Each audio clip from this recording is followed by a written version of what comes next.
Welcome back to my channel. We're just going to do a simple watercolour scene, and there's two ways in which I've simplified, and it's going to be a simple painting, an old sort of doorway. So let's jump straight into the video. Okay, so on screen you can see my preliminary pencil sketch. And honestly, this is the hardest part of this painting. It's probably one of the easiest paintings you could try. However, the pencil sort of took a little bit of time, and you can see where I shaded, just so that I know where to go with my shadows. So that was the longest time, that sort of the longest part of the process of this painting itself. But once you get the pencil down, once you get the outline and the sketch done, it's pretty much straightforward from there. Okay, so let's run through the materials that I'm using today, and that is the Bockingford cold press paper. And in fact, one of the things that maybe I should have done is use the rough paper. So that would be an ideal sort of paper to use, because there's quite a bit of texture in this painting, and there's a few techniques that I want to share. So if you keep watching this, you'll see quite a few techniques which will really come in useful for this sort of painting. And the two tips that I'm going to share with you today, the two main things that I want to show you is, first of all, is the scene itself. I know a lot of times I like to do these sort of really complicated, busy, plenty of details, maybe a city scene, or lots of people, or things like that. However, this scene, it's just this sort of a close-up. Maybe it could be part of a picture.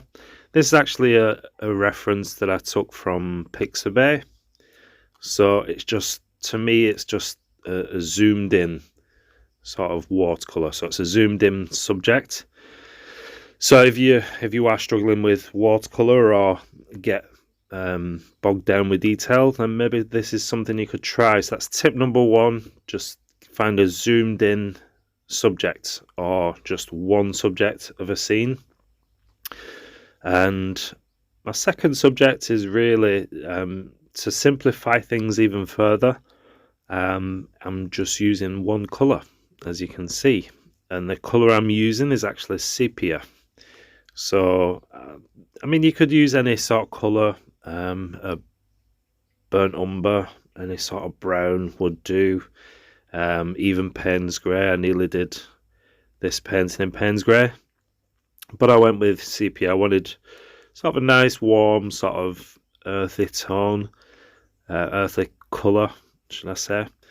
So to simplify things, you can just use one colour, and you can see how I use this colour. I'm putting in some sort of dark, and then just adding my brush with water and just moving the pigment around, and that's quite effective. It's quite, honestly, it's a really simple scene, so it doesn't matter how experienced you may be. This is something that anyone could have a go at, and really would be surprised. So really, you just got to get the pencil sort of stage, the initial drawing. There is, in this scene, you can see I'm lifting out some paint here and there, just to add some sort of lighter tones in the scene.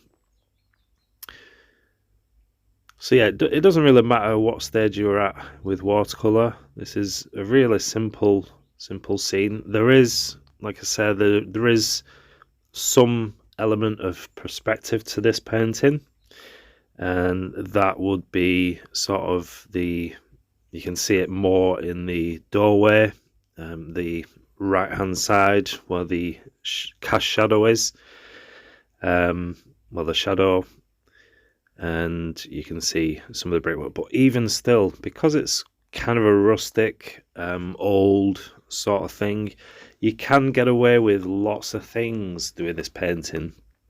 I know I don't have the steadiest hand, but it really doesn't matter. You're not even the straight lines. It doesn't matter if you can't get any straight lines, even in this painting. I think the only place that you would have to make some sort of the straightest lines would be on the door, but even then, because it's an old rustic door, you can get away with it. So you can see this step on the bottom that I've just done. You can see it's not very even. I don't know. I didn't realize that I did that. I don't know whether it was a mistake. I think the angle of the camera doesn't help. It's not actually that bad. It's not actually that of an angle. The dip, as you can see on the step, but it sort of adds to the scene. It's like a worn out sort of doorstep, and you can see the broken door, and there's even no handle on the door, which all adds to the sort of effect of the subject itself. So they're my two tips if you're looking for something to do. Well, first of all, I'd suggest looking at Pixabay, so you get lots of free reference photos without any sort of copyright issues.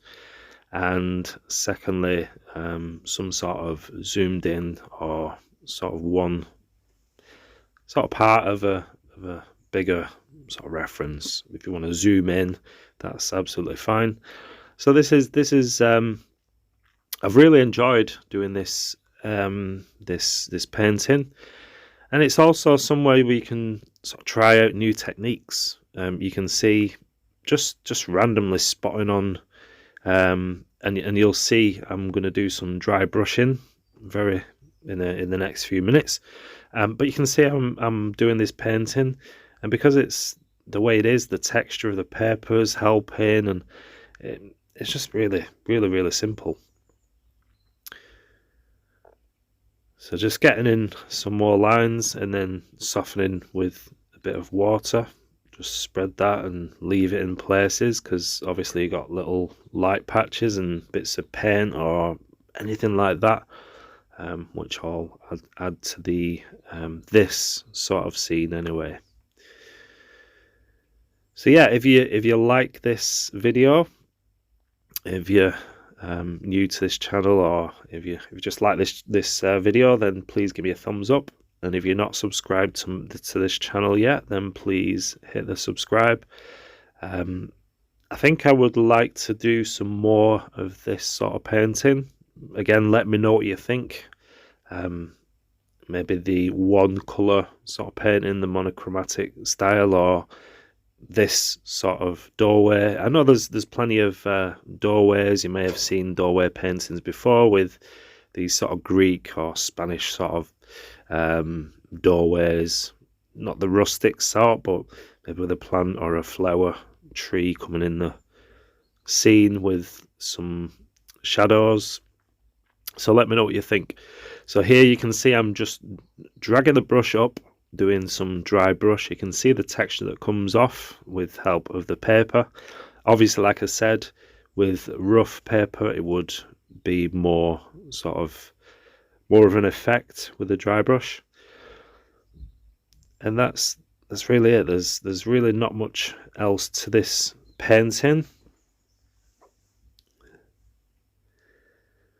So let me know what you think. Is this a sort of scene that we'd like to see, maybe in Payne's Grey, or even maybe a yellow ochre? You can see just adding in some more dry brush, and you can see the way I'm holding my brush. It's actually, the brush is on its side, and there's hardly any paint. So when you're hitting the paper, the unevenness of the paper, it just takes off the paint. And then just going in with a little bit of water just to smoothen out some of those dry brush marks.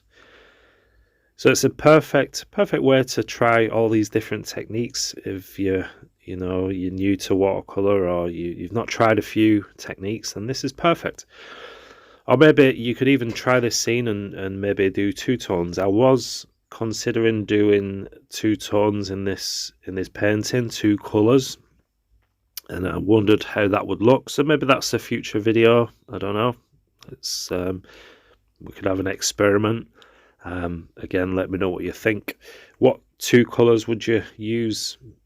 You know, maybe a yellow and a blue. I don't know. I don't know. Just drop a comment.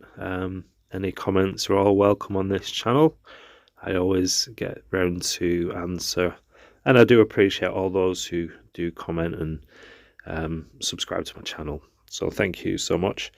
And that's pretty much coming to the end. Just little bits of detail here and there. I don't want to overwork it. It's quite a textured painting, but honestly, this painting probably took me 20 minutes, and I did let it dry in stages. Started off with a really sort of watered down mix, a really light consistency of mix, and that's my lightest colour. I don't think I've got any white of the paper showing, so my highlights are literally just of a tea consistency.